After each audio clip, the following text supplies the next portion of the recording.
Hadirin jamaah sholat Jumat rahimakumullah, marilah kita awali ibadah kita ini dengan memanjatkan puji syukur kepada Allah Subhanahu wa Ta'ala yang hingga saat ini, detik ini kita masih diberikan nikmat, diberikan keberkahan, diberikan kelapangan pikiran jiwa kita, sehingga kita masih bisa melaksanakan kehambaan kita pada Allah melalui rangkaian sholat Jumat.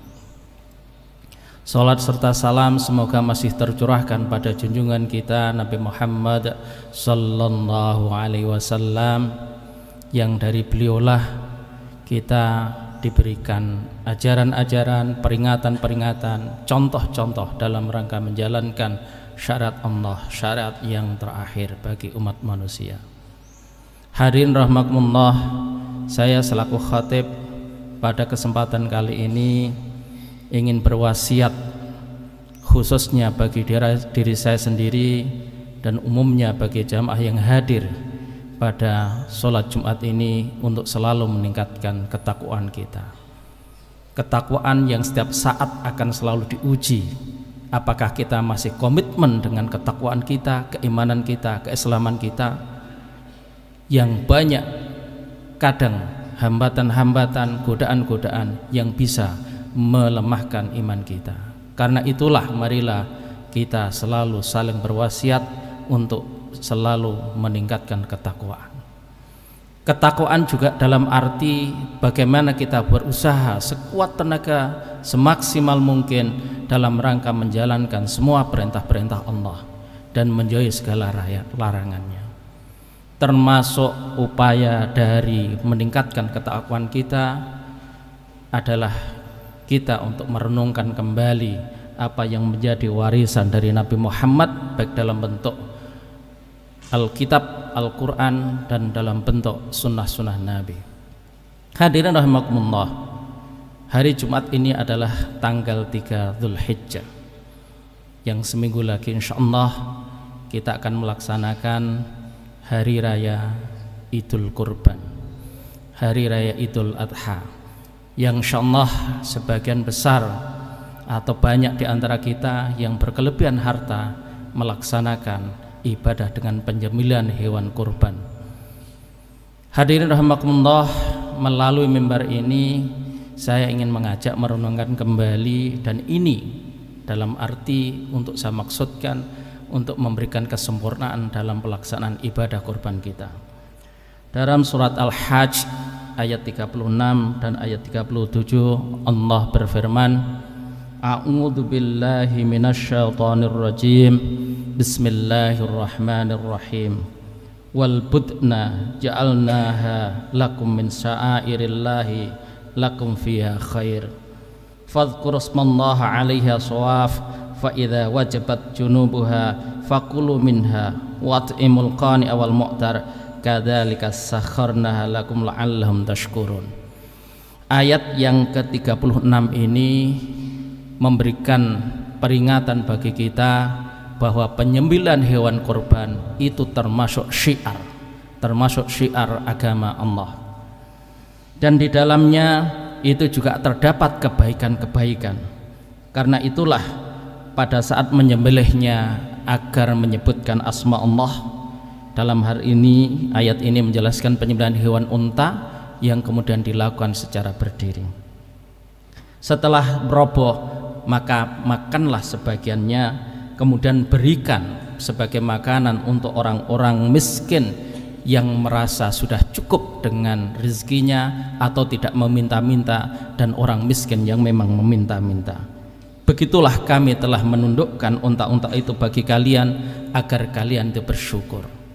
Hadirin rahimakumullah, ayat yang ke-36 ini yang pertama itu adalah hewan penyembelihan kurban dimaksudkan sebagai syiar. Karena itu kalau kita melaksanakannya, ini berarti kita termasuk orang yang melakukan syiar Allah. Kalau kita menyambutnya meskipun tidak menyembelih hewan kurban, insyaallah ini juga termasuk bagian dari syiar yang dimaksudkan oleh ayat ini. Kemudian yang kedua, hewan korban ini kemudian didistribusikan kepada orang-orang yang membutuhkan dan orang-orang yang sedang kekurangan tetapi tidak meminta-minta, termasuk diperbolehkan kepada kita untuk sebagai mudhah atau misalnya sebagai seorang yang berkorban mengambil bagiannya. Kalau dalam hadis kemudian juga disebutkan ini bisa kemudian diberikan kepada tetangga-tetangga kita, kolega kita secara makna umumnya. Dan yang ketiga dalam ayat ini menunjukkan bahwa ini adalah bentuk atau media bagi kita untuk bersyukur kepada Allah. Hadirin rahimakumullah, ini yang paling penting saya kira, itu yang kemudian difirmankan Allah di ayat yang ke-37. Allah berfirman di sini yang sudah kita sampaikan tadi, yang artinya la yanalallahu luhumuha wala dima'uha, tidak akan pernah sampai kepada keridhaan Allah daging dan darahnya dari penyembelihan hewan kurban, walakin yanaluhu taqwa minkum, melainkan ketakwaan itulah yang akan sampai pada keridhaan Allah Subhanahu wa taala. Begitulah kami telah menundukkan unta-unta pada kalian litukabbirullaha ala ma hadakum, agar kalian itu bisa mengagungkan asma Allah terhadap apa yang sudah diberikan pada hidayah yang sudah diberikan pada kalian. Wa basyiril muhsinin, dan kemudian kabarkanlah gembira pada orang-orang yang berbuat baik. Hadirin rahimakumullah, dalam prakteknya karena memang penyembelihan hewan kurban, syariat berkorban ini berulang-ulang setiap tahun dan terus menerus. Kemudian tadi juga disebutkan termasuk syiar pada Allah. Karena itu sebenarnya pelaksanaan ibadah ini memang pelaksanaan ibadah yang terlihat tampak kepada orang lain. Inilah yang sebenarnya terkadang kemudian kita mempunyai atau misalnya ada godaan-godaan kita, kemudian kita tidak dasarkan kepada takwa kepada Allah. Mungkin kemudian ketika kita berkorban itu hanya karena supaya dilihat orang-orang yang ada di sekitar kita, termasuk orang-orang yang kaya. Mungkin kita berkorban bisa jadi kalau misalnya bukan orang kaya, itu memang sengaja mempunyai maksud untuk mendapatkan daging kurban.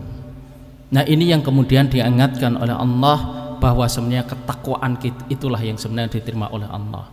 Tentu saja ini kemudian kita bisa merujuk bagaimana syarat kurban itu sebenarnya inilah syariat yang sudah dilaksanakan pada saat Nabi Ibrahim bermimpi diperintahkan untuk menyembelih sang anaknya yang sudah cukup lama dinanti, tapi begitu sudah dalam usia yang cukup dewasa, bisa bekerja bersama-sama dengan orang tuanya, ada perintah untuk melaksanakan kurban.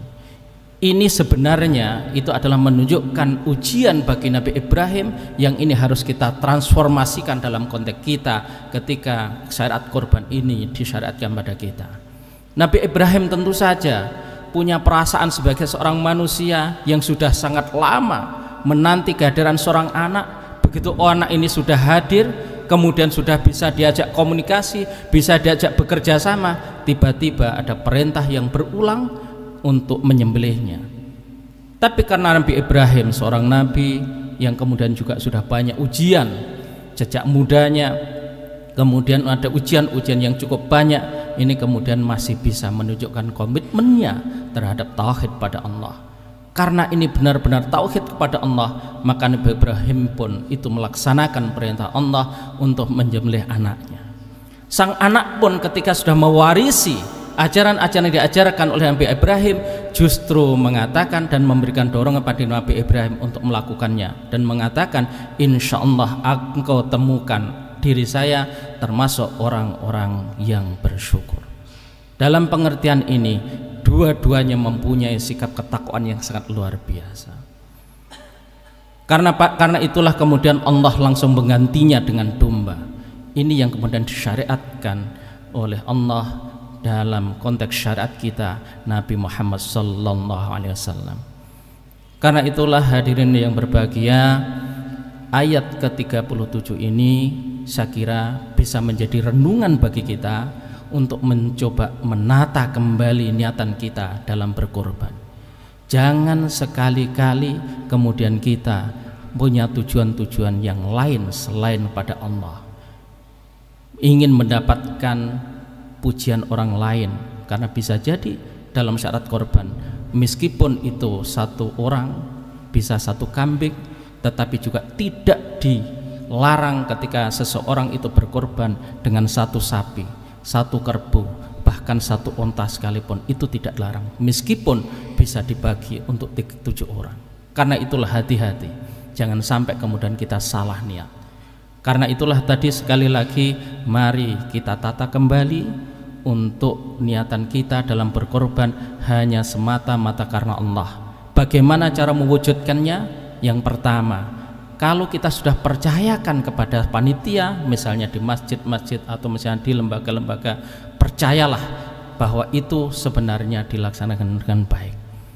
Kita tidak ikut campur ketika kita sudah berniat, fa idza azamta fataqul, sudah serahkan pada Allah. Niat itulah yang sebenarnya akan menyampaikan ibadah berkorban kita diterima oleh Allah, mendapatkan ridha Allah.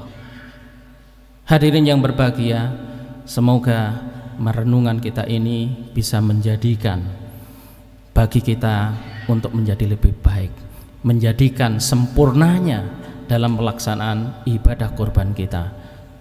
Hadirin yang berbahagia, semoga Allah memberikan kemudahan kita, hati kita, pikiran kita untuk menjadi lebih baik dan menjadi dekat dan semakin dekat dan bisa melaksanakan syariat dengan baik.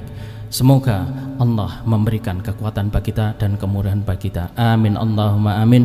Barakallahu wa lakum fil Qur'anil azim wa nafa'ani wa iyyakum minal ayati wa dzikril hakim. Aqulu qouli hadza fastaghfiruh innahu huwal ghafurur rahim.